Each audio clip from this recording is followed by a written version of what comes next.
அகீகா, சதகா, ஜகாத் இது மூணுக்கும் என்ன வித்தியாசம் இருக்கு தெரிஞ்சுக்கலாமா?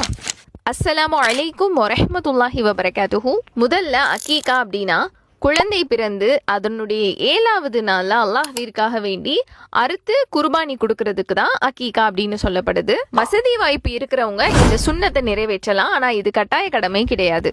ஆண் குழந்தையா இருந்தா 2 ஆடுகளையும், பெண் குழந்தையாக இருந்தா 1 ஆடையும் அறுத்து நம்ம பலியிடணும். இதுக்கு அகீகா அப்படின்னு சொல்லப்படுது. இது கண்டிப்பா அந்த 7வது நாள்ல மட்டும்தான் செய்யணும். இரண்டாவதாக சதகா. சதகா அப்படிங்கிறதுக்கு தான தர்மம் செய்யறது. இந்த தான தர்மத்தை நீங்க யாருக்குனாலும் எப்போனாலும் எவ்வளவு நாளும் செஞ்சுக்கலாம்.